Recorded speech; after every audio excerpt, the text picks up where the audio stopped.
Bab inna lillahi ma tasmin illa wahidan. Qala Ibn Abbas dzul jalal ay al-'azamah, dzul 'azamah, al-barru ay al-latif. Bab menyatakan bahawasanya Allah Subhanahu wa taala ada 100 nama kecuali satu, iaitu 99 nama lah. Ini tuan-tuan bukan orang kata limit bagi nama-nama Allah Subhanahu wa taala yang mulia, tidak. Tetapi dalam hadis ni Nabi SAW nak cerita tentang 99 je, fadilat 99. Dan 99 ni tuan-tuan datang riwayat dalam Tirmizi yang mana dia susun sebagaimana nasyid Asmaul Husna yang kita duk hafal tu lah. Tetapi susunan tersebut adalah bukan Nabi SAW yang susun, orang lain yang susun. Sebahagian perawi dia riwayatkan hadis tersebut sebagai seolah-olah itulah susunan daripada Nabi SAW. Tidak. Ibn Abbas radhiyallahu anhu menyatakan dzul jalal, iaitu pemilik kepada jalan. Jalan ni kita terjemah sebagai kemuliaan. Di sini azamah, kebesaran, kemuliaan. Al-Bar nama Allah SWT juga yang diterjemah sebagai Al-Latif. Al-Latif ni macam Halim semalam lah, kita bengong nak cari perkataan. Nah, Al-Latif tu kita nak terjemah apa tuan-tuan? Al-Latif tu yang maha halus. Kalau kita terjemah maha halus, ingat macam benang jarum pula. Betul tak? Tapi Al-Latif, wallahu alam, kalau kita nak terjemah latifun bi ibadi, Allah Taala ni maha macam apa nak terjemah? Ultuf bina, ya Allah. Macam mana perkataan bahasa Melayu? Ultuf bina, ya Allah. Kita terjemah ultuf bina ni, kesianlah pada kami. Maksudnya kalau ujian tu jangan datang dengan satu ujian yang orang kata mendadak, besar, tak tertanggung oleh kami. Nampak tak? Ultuf bina fima jarat bihil maqadir, ya Allah. Kesianlah pada kami. Orang kata lemah lembutlah dengan kami. Nampak tak? Lemah lembutlah dengan kami pada benda yang mana takdir-takdir yang berlaku pada kami.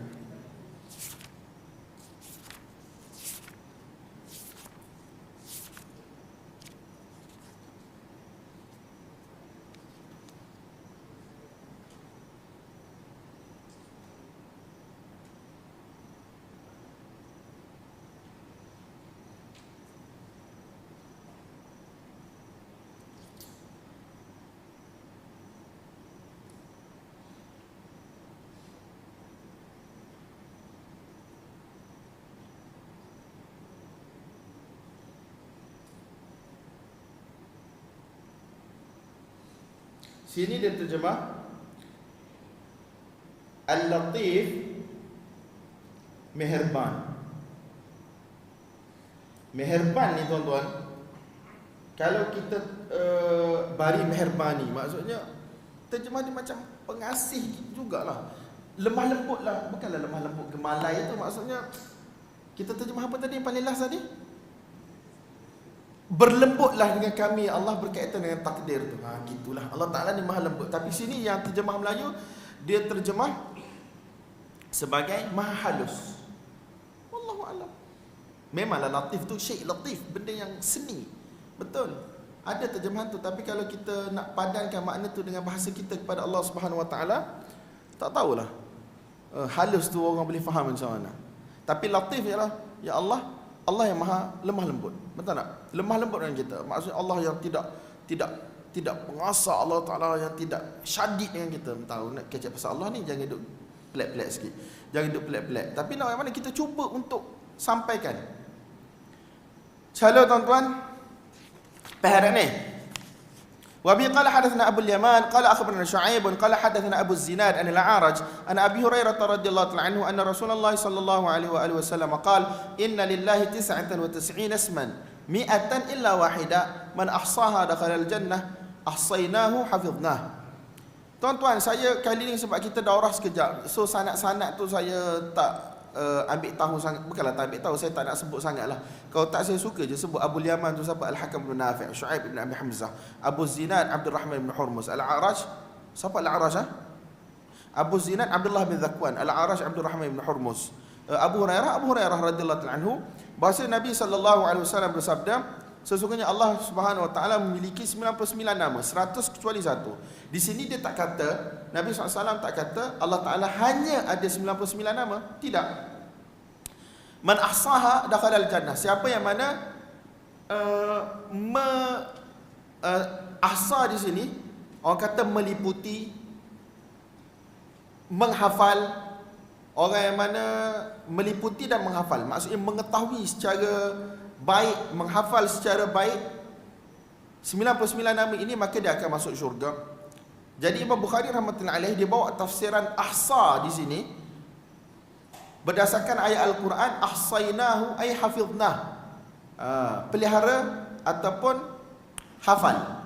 Ahsa di sini yang zahirnya ialah siapa yang hafal 99. Tetapi sebagian ulama kata kalau setakat hafal ni tidak beramal dengannya, tak boleh tuan-tuan.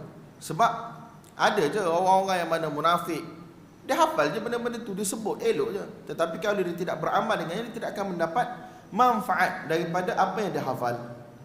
Nampak tak tuan-tuan?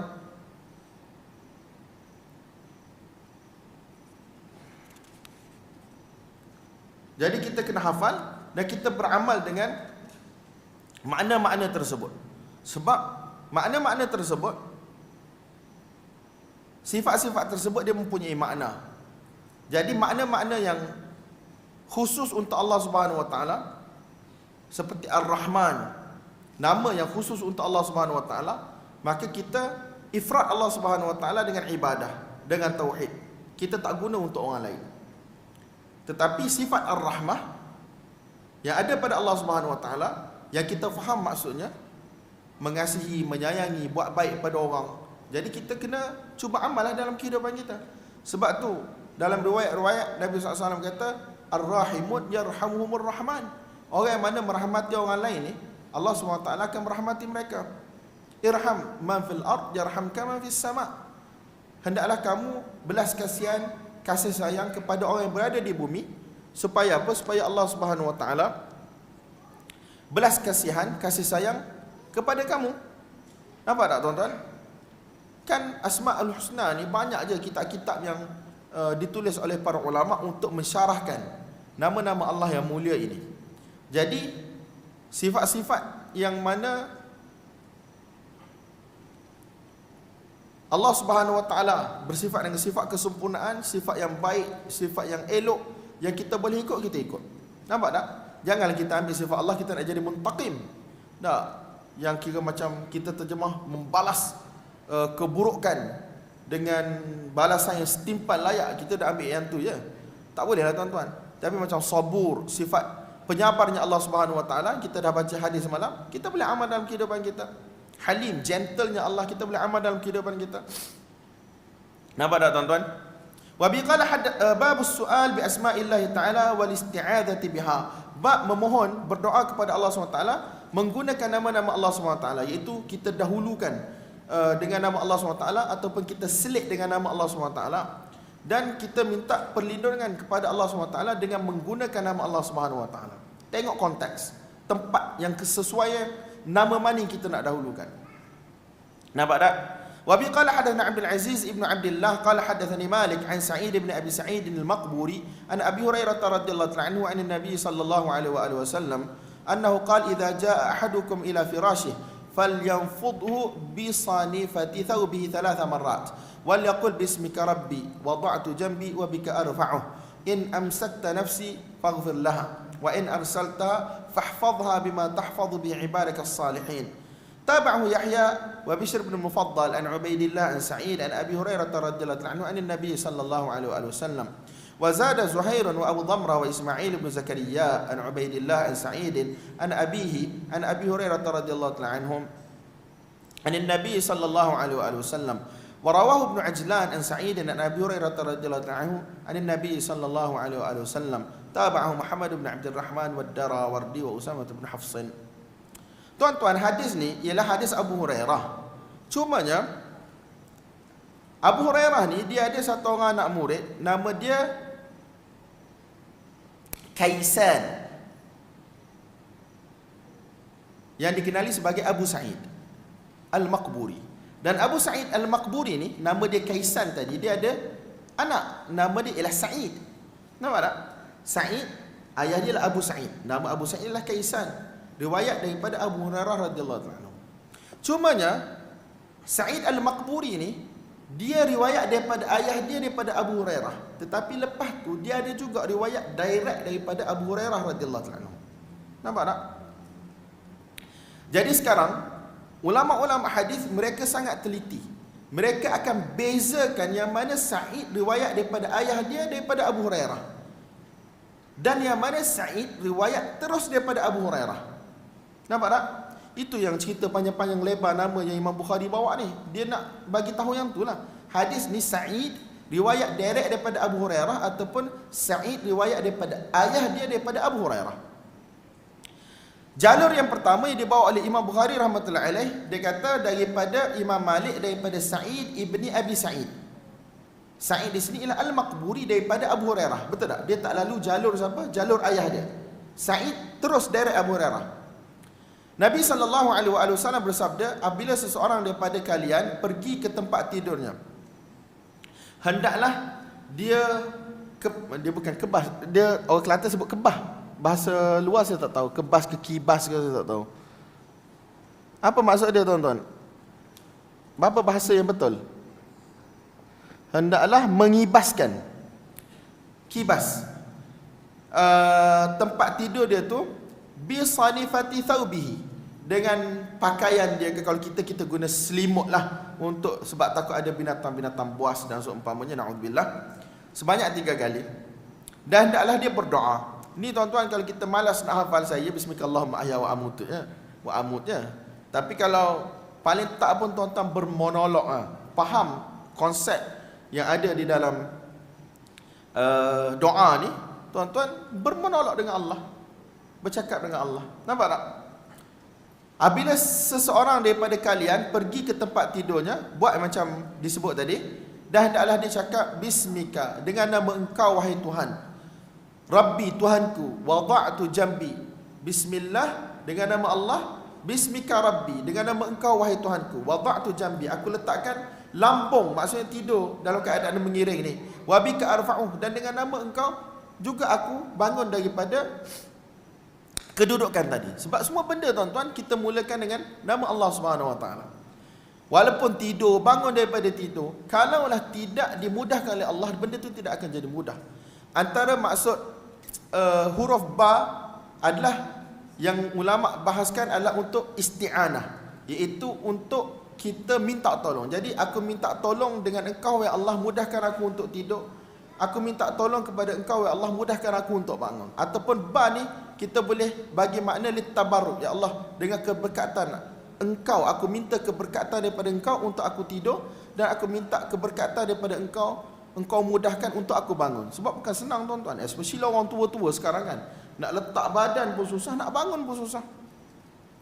Bismika Rabbi wada'tu jambi wa bika arfa'uh, dengan nama engkau wahai Tuhanku, aku letakkan badanku, lambung badanku ni untuk aku tidur, dan dengan nama engkau wahai Allah, aku angkat badan aku daripada tidur.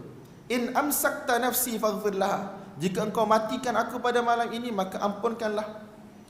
Jika engkau lepaskan, wa in arsaltaha, maksud apa? Wa in arsaltaha, jika engkau lepaskan, maksudnya engkau bagi lagi kehidupan kepada aku selepas ini. Fahfadha, maka peliharalah jiwa aku, maksudnya peliharalah aku, bima tahfadhu bihi ibadakas salihin, dengan pemeliharaan sebagaimana yang engkau pelihara hamba-hamba engkau yang salih. Nampak tak? Kalau mati ampunkan, kalau hidup jaga. Benda ni penting tuan-tuan.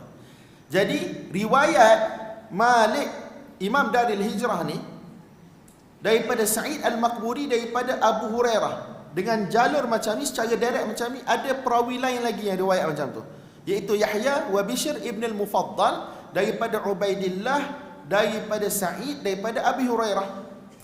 Anak murid Sa'id al-Maqburi yang lain iaitu Ubaidillah, saya rasa al-Umari ni.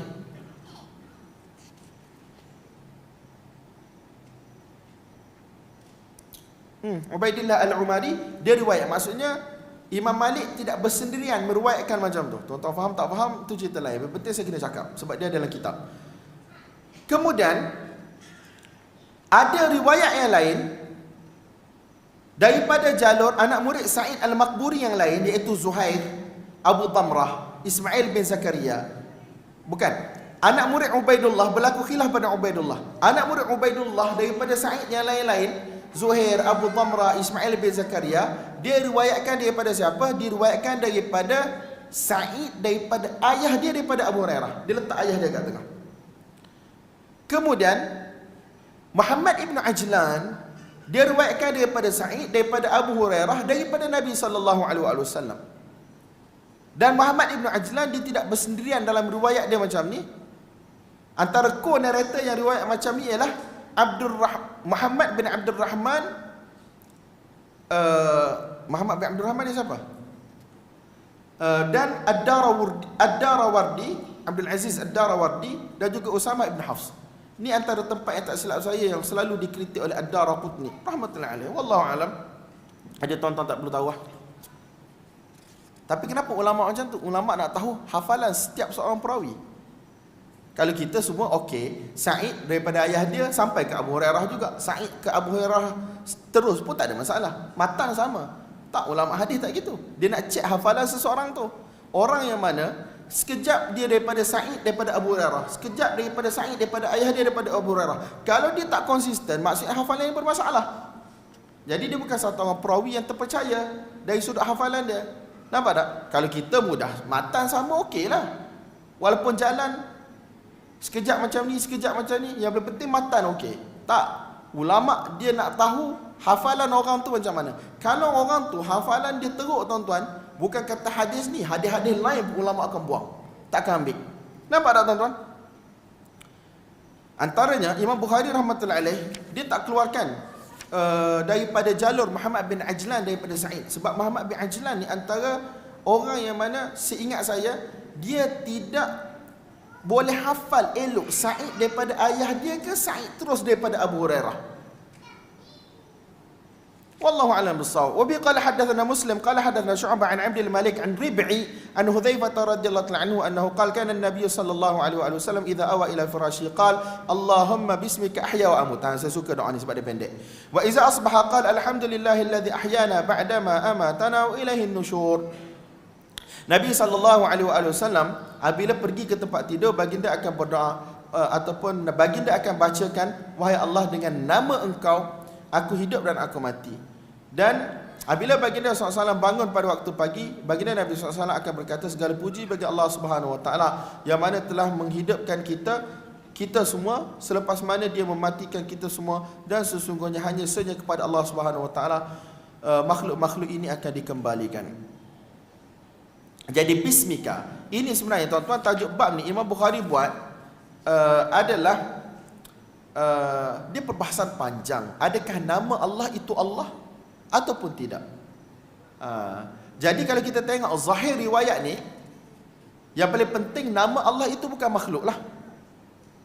Nama Allah itu bukan makhluk. Sebab golongan Jahmiyah dia kata nama Allah itu makhluk.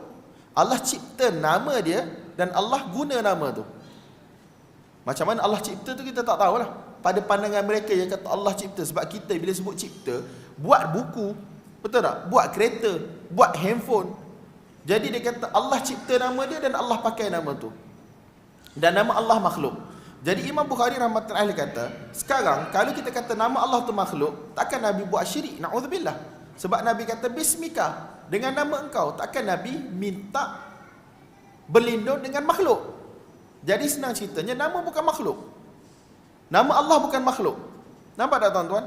Kemudian antara perbahasan yang lain yang dibahaskan ialah adakah nama Allah itu zat Allah ataupun nama itu bukan zat Allah. Ini panjang lebar. Apa yang saya baca, para ulama kita kata tak payah sibuk-sibuk lah. Benda tu Nabi SAW, sahabat-sahabat tak bercakap adakah nama itu makhluk ataupun tidak, adakah nama itu zat Allah ataupun tidak. Yang paling penting, satu yang paling penting, nama Allah bukan makhluk. Itu memang kita kena pegang. Sebab Nabi SAW dia berdoa dengan nama Allah, bismika rabbi, dengan nama engkau. Jadi kalaulah nama Allah itu makhluk, apa yang akan berlaku tuan-tuan? Takkanlah Nabi buat syirik, minta dengan makhluk. Jadi nama Allah bukan makhluk tu confirm. Cumanya adakah nama itu zat ataupun nama itu bukan zat, hak itu bukan perbahasan yang memberi manfaat kepada kita. Wallahu a'lam bissawab. Cuma ada orang kata nama Allah adalah zat Allah. Ada orang kata inilah qaul kebanyakan salaf. Wallahu a'lam bis-shawab. Wa bi qala hadatsana Sa'ad bin Hafs qala hadatsana Syaiban an Mansur an Ribi' bin Hirash an Kharashah bin al-Hurr an Abi Dharr radhiyallahu ta'ala anhu annahu qala kana an-nabiy sallallahu alaihi wa alihi wasallam idza akhadha madja'ahu min al-layl qala bismika namutu wa nahya fa idza istayqadha qala alhamdulillahi alladhi ahyana ba'da ma amatana wa ilayhi an-nusyur. Sama ialah tuan-tuan, betul tak? Dia start tak saya terjemah dah tu. Wa bi qala hadatsana Qutaibah bin Sa'id qala hadatsana Jarir an Mansur an Salim an Quraib an Ibn Abbas radhiyallahu ta'ala anhuma annahu qala qala Rasulullah sallallahu alaihi wa alihi wasallam law anna ahadakum idza arada an ya'ti ahlihi faqala bismillah Allahumma jannibna asy-syaitan wa jannibish syaitana ma razaqtana fa innahu in yuqaddar bainahuma waladun fi dhalika lam yadurruhu syaitanun abada. Baris tuan-tuan dia baca macam mana? Lam yadurru ke yadurra? Yang kalau saya yang bodoh ni, biasanya kalau ada lam tu, bila dia sabdu kat belakang tu, dia baca bagi atasnya. Mungkinlah ada cara baca lain kot. Lam yadurru, semua ni tulis lam yadurruhu.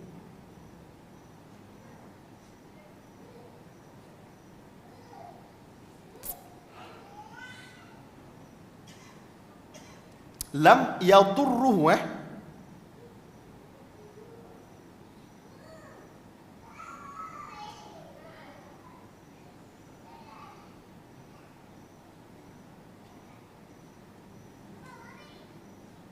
kena balik cek lah kenapa dia baca dengan baris depan. Salam.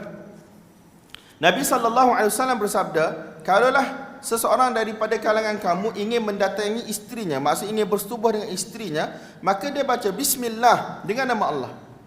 Maksudnya minta keberkatan, pemeliharaan daripada Allah Subhanahu Wa Taala. Dan dia berdoa, wahai Allah, jauhkanlah daripada kami syaitan, dan jauhkanlah syaitan daripada apa yang engkau rezekikan kepada kami. Kerana apa? Jika ditakdirkan dapat anak daripada persetubuhan tersebut, insya-Allah syaitan tidak akan memberi mudarat, tidak dapat memberi mudarat kepada anak itu untuk sampai bila-bila. Nampak tak?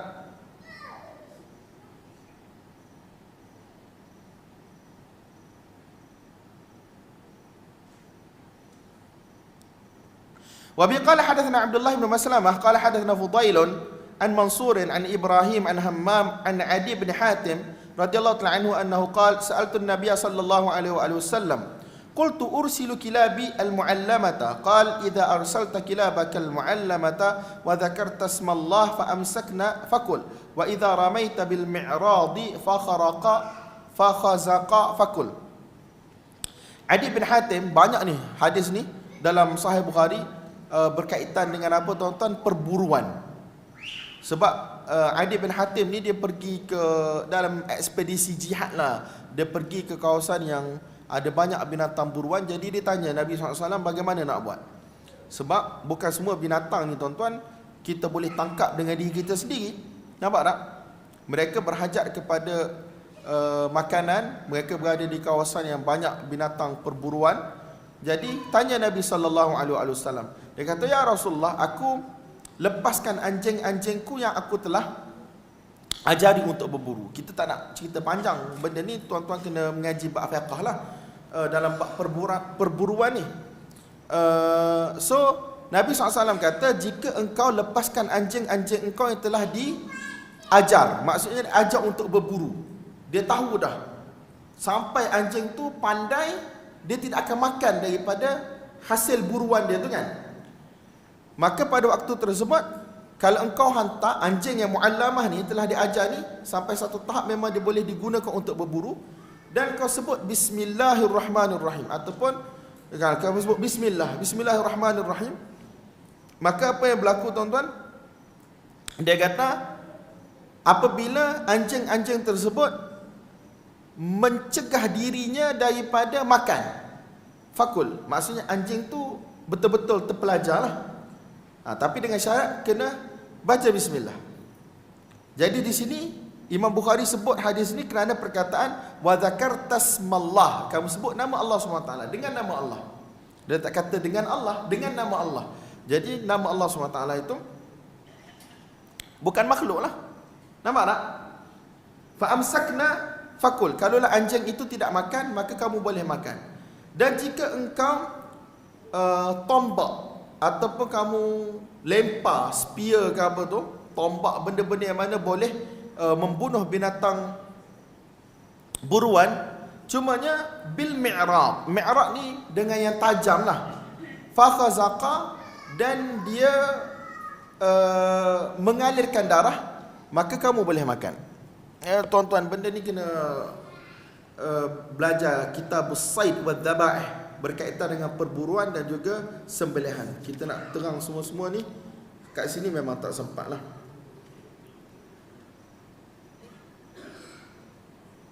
Dalam terjemahan sini dia kata, dan jika engkau melepaskan anak panah yang tiada mata, saya tak tahu kenapa dia letak tiada mata, sehingga membunuhnya, iaitu membunuh buruan, maka makanlah ia.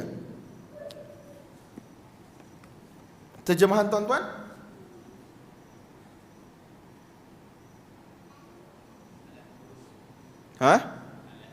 alat memburu. Itulah kita kata kena ngaji dalam bab buruan lah. Apa terjemahan dia? Wa idza ramaita bil mi'rab fa khazaqa fakul.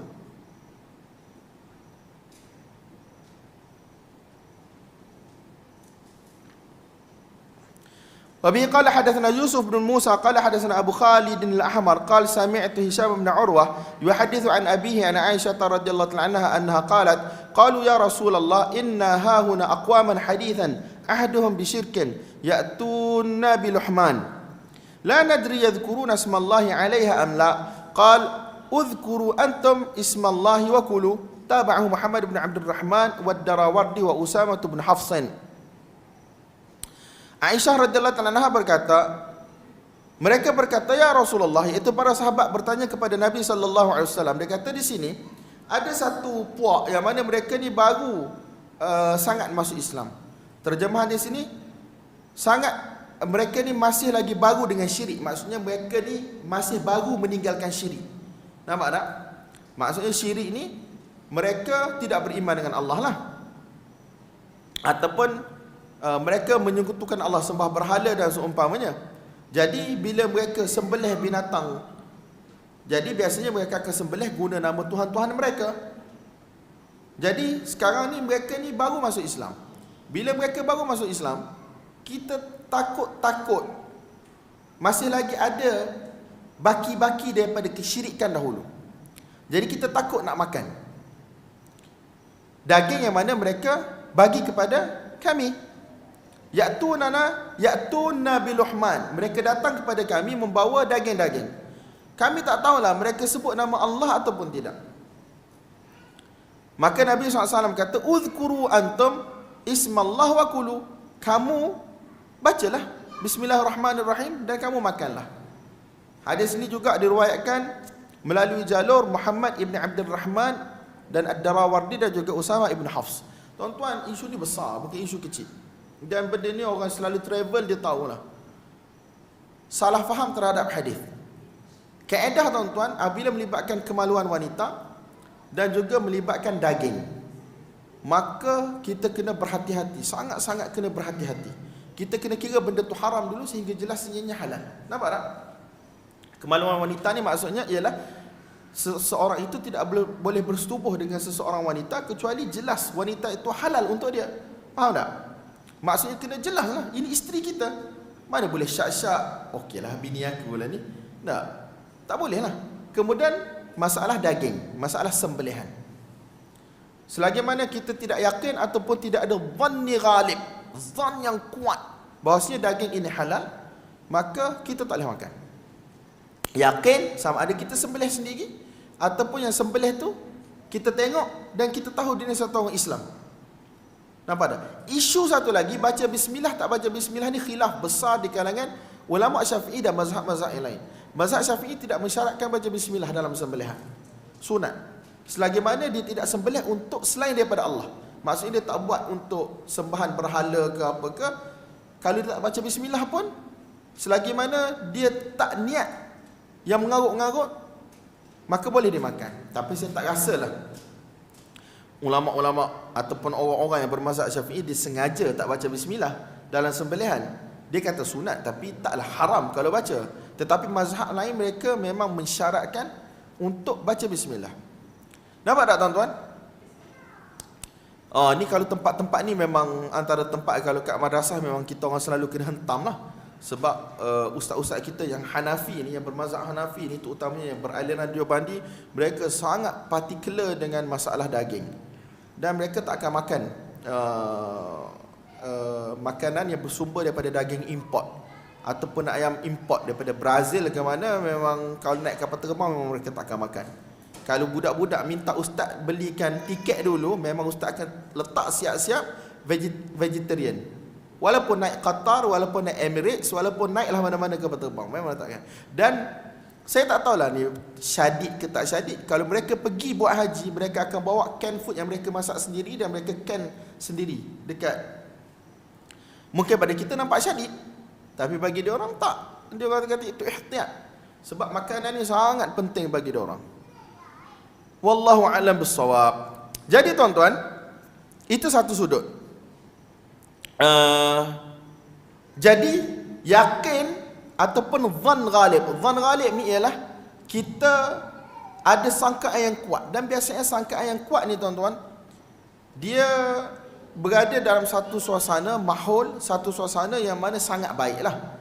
Terutamanya sangkaan yang kuat kita ni semua tempat orang Islam, sembelihan orang Islam, kita ada badan-badan halal yang mana sentiasa cek. Jadi zan kuat kita ialah mereka sembelih dengan cara yang syar'i, betul tak? Boleh. Tetapi apabila ada syak terhadap zan ghalib itu, maka kita kena berhenti ya.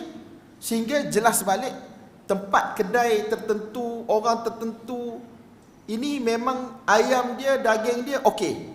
Nampak tak? Kalau kita ada dengar-dengar dan dengar-dengar tu menimbulkan keraguan dalam diri kita, maka pada waktu tersebut memang kita kena stop. Sebab apa? Dibenarkan kerana ada zan yang ghalib, ada sangkaan yang kuat. Tetapi apabila ada desas-desus yang mana berasas, bukan semata-mata WhatsApp ke apa tu, yang berasas, maka kita kena berhenti. Nampak tak tuan-tuan? So, bila orang travel, kan kalau yang letak halal tu kafir. Tuan-tuan pergi Korea ke Jepun kan banyak kan orang letak halal. Tuan-tuan, janganlah makan daging dengan ayam dia yang dicakap halal. Dia tu tahu apa halal begitu tak tahu. Jadi jangan semata-mata dia tulis halal, kita pun pergi makan. Tak boleh lah. Sebab tidak ada zan yang ghalib, benda tu halal, kita akan syak pun. Tetapi berbeza, ni yang kalau yang jual tu ialah orang kafir. Tuan-tuan pergi Myeongdong ke mana tu kan, yang dia jual dekat apa orang cakap tu, dekat stall tu banyak orang tulis halal. Tapi kalau tuan-tuan pergi kedai orang Islam, first time datang, ni kita tengok dia orang Islam, orang Arab, orang India yang kita tengok dalam kedai dia, Pakistan, atau yang kita tengok tak ada patung, tak ada apa dalam kedai dia. Zan ghalib dia orang Islam lah. Dan zan ghalib orang Islam ni biasanya dia akan jaga makanan halal dia. Betul tak? Kecuali kalau ada petunjuk-petunjuk dalam kedai itu yang kita kata ni orang ni mutahawin. Mutahawin ni orang yang bermudah-mudah. Orang bermudah-mudah tentang halal haram ni, hak tu memang kita kena berhenti. Sebab zan ghalib tu tak ada dalam diri kita. Tak boleh lah. Nampak tak tuan-tuan? Nak yakin tu hampir mustahil lah dunia hari ni. Sebagaimana kita kata, sebagaimana kita bagi tahu yakin sama ada kita sembelih sendiri ataupun kita kenal orang yang sembelih tu memang orang Islam yang betul-betul, Islam yang betul. Sebab banyak kes di kedai-kedai yang mana di tempat-tempat macam tu, especially yang tak ada halal certificate yang kuat ni, mereka just main ambil je daging daripada mana-mana tempat. Betul tak? Ambil daging daripada mana-mana tempat, jual letak halal. Manusia tuan-tuan, berkaitan dengan dunia, mereka boleh buat lah. Tetapi hukum ini dia tidak terpakai kepada semua kedai Islam yang ada halal certificate. Ataupun bukan halal, dia tulis halal, self claim halal. Betul tak? Jadi biasanya kalau saya lah, kita akan pergi ke tempat yang mana kita bersembang lah dulu dengan tuan kedai dia. masjid kat mana, kamu asal daripada mana. Sembang dulu, tanya, sehingga kita kata dia ni okey ni, gitulah. Sebab zahirnya dia orang Islam. Tetapi selepas tu kalau kita pergi tempat tu lama, kita pergi makan satu kedai tu, kemudian ada orang datang. Kenapa kamu makan kedai tu? Ni orang yang duduk situ lama, ahli masjid, orang baik. Kita tahu secara zahirnya dia tidak ada permusuhan dengan kedai tu. Kata mereka tu ambil daging ni pada tempat yang tidak halal. Maka wajib kita berhenti, tuan-tuan. Sehingga jelas balik daging yang mereka ambil itulah daging yang halal. Nampak tak? Jadi kita jangan bermudah-mudah. Sebab ada orang ambil ni, dalil ni. Dia kata apa? Udhkuru antum bismillah wa kulu. Kamulah baca bismillah, dia pergi kedai tak halal dah, kafir jual. Tak, patut kafir tu kata halal, tidak ada sebab untuk diiktikad benda tu halal at the first place. Kemudian dia kata tak apalah, Nabi kata uzkuru antum ismallah, kamulah baca bismillah dan kamu makan. Arab ramai buat macam ni, tuan-tuan. Arab ramai buat macam ni. Mereka main sebatnya daging ataupun ayam di kedai-kedai fast food ni. Ala kullin, saya ada baca banyaklah juga fatwa-fatwa yang agak orang kata pertengahan tetapi baunya rigid. Dia kata negara non-Muslim hari ni, tuan-tuan, walaupun kita kata mereka ni negara ahli kitab, dunia telah berubah dan berbeza. Bukan ahli kitab yang macam dulu, yang mana mutadayyin, yang mana jaga agama mereka, jaga sembelihan. Yang kerja di Eropah tu, tuan-tuan, kita tak tahu kafir mana kerja sekarang. Etis mana kerja kita tak tahu, betul tak?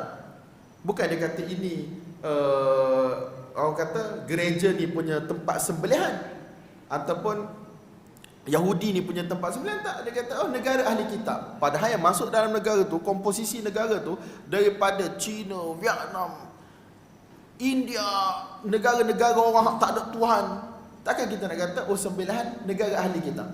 Tapi mereka masalahnya mengambil fatwa daripada masyarakat Saudi sebagai contoh, ataupun masyarakat negara Arab yang jauh mudah. Sembelihan ahli kitab, betul lah kalau ahli kitab sembelih, kita boleh makan. Tetapi yang sembelih tu confirm ke ahli kitab. Betul tak, tuan-tuan? Jadi sepatutnya kita kena berhati-hati. Tapi masalahnya orang Islam pula, bila dia jual, dia akan jual mahal. Nama Allah ni jadi mahal terus, tuan-tuan. Ayam biasa seekor mungkin kita kata 1 pound. Tapi kalau yang bismillah ni mungkin jadi 2 pound lebih, 3 pound. Tuan-tuan ada pengalaman banyak. Jadi tak payah makan ayam, makan telur je lah. Tapi konsep dia, tuan-tuan, jangan bermudah-mudah. Orang yang kan kita sekarang ni banyak orang travel kan. Semua orang boleh travel. Asia lah, Batik Air lah, apa lah. Travel. Tapi travel kalau bukan tujuan agama, dia akan jadi rosak juga, tuan-tuan. Tapi kalau dia travel tujuan agama, insya-Allah dia berjalan dengan agama. Apa yang dia nak buat, makan minum dia nak pergi mana, hukum hakam syarak dia jaga. Tapi kalau semata-mata travel semata-mata, dia main sebat je makan minum. Wa bi qala hadatsana Yusuf bin Musa kita dah baca ni. Jadi jangan mudah guna uzkuru antum ismallah wa kulu. Pergi mana-mana tak tahu tokek Islam ke tak, ambil daging kat mana, kita kata Nabi kata baca nama Allah dan makan. Tidak begitu, tuan-tuan. Jadi jangan ambil satu dalil dan membuang dalil-dalil yang lain. Wa bi qala hadatsana Hafs bin Umar. Satu lagi bagusnya dalam hadis ni ialah kita jangan syak terhadap orang tanpa bukti. Dan dia masuk Islam, dia kira Islam lah, sehingga terbukti dia buat satu benda yang mana membatalkan keislaman ataupun satu benda yang mana menyalahi hukum hakam Islam. Adapun semata-mata syak tak boleh lah. Wa bi qala hadatsana, sama juga nampak orang yang jual tu ada tatu. Ini tanda dia ni mutahawin. Mutahawin ni ialah orang yang mana ambil mudah tentang hukum hakam syarak. Jadi kita nak beli tak kat kedai dia? At least kita tanyalah dia, daging ni halal ke tak, ambil kat mana, minta sertifikat.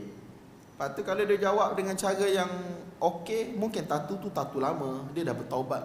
Takkan kita nak ikut dia 24 jam nak check dia ni orang elok tak, kita pergi situ 2 jam nak makan kat situ je. Tapi kalau orang yang warak, dia tak akan makan lah. Tapi kalau orang yang tak warak macam saya ni, naklah juga makan walaupun kebab je pun, kan? Tapi tengok zahir dia ada tatu. Islam ketak dia ambil daging kat mana. Sembang lah dulu. Si kira-kiranya bila sembang tu, okey boleh makan lah. Gitu lah. Wallahu a'lam bis-shawab. Wa bi qala hadatsana Hafs bin Umar qala hadatsana Hisham an Qatadah an Anas radhiyallahu ta'ala anhu annahu qala dhaha an-nabiy sallallahu alaihi wasallam bi kabshaini yusammi wa yukabbir. Nabi sallallahu alaihi wasallam telah menyembelih binatang korban dengan 2 kibas. Nabi SAW sebut nama Allah dan Nabi SAW takbir. Wa bi qala hadatsana Hafs bin Umar qala hadatsana Syu'bah 'an al-Aswad bin Qais 'an Jundub radhiyallahu ta'ala anhu annahu shahida an-nabiy sallallahu alaihi wasallam yawm an-nahri shalla thumma khataba faqala man dhabaha qabla an yusalliya falyadhbah makanaha ukhra wa man lam yadhbah falyadhbah bismillah. Nabi sallallahu alaihi wasallam berdasarkan riwayat Jundub radhiyallahu ta'ala anhu ni, Jundub radhiyallahu ta'ala anhu kata aku telah hadir menyaksikan hari raya bersama dengan Nabi sallallahu alaihi wasallam, hari raya korban. Nabi semayang dulu sunat hari raya, kemudian baru Nabi khutbah. Ini tertib dia kan.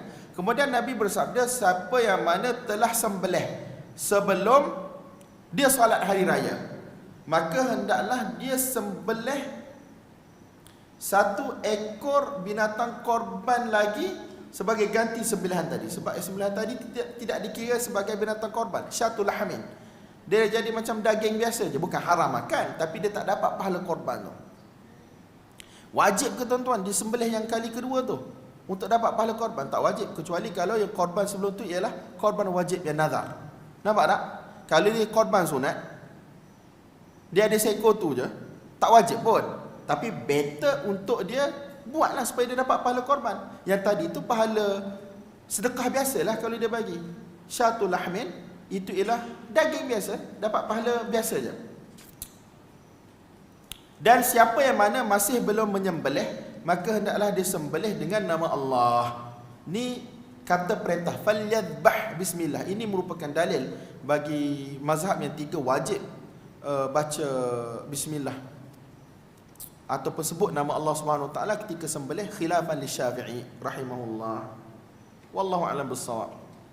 Jadi tuan-tuan, isu sembelih ni kena belajar kitab udhiyah lah berkaitan dengan sembelihan. Cuma sini Imam Bukhari ulang balik hadis ni sebab nama Allah tu.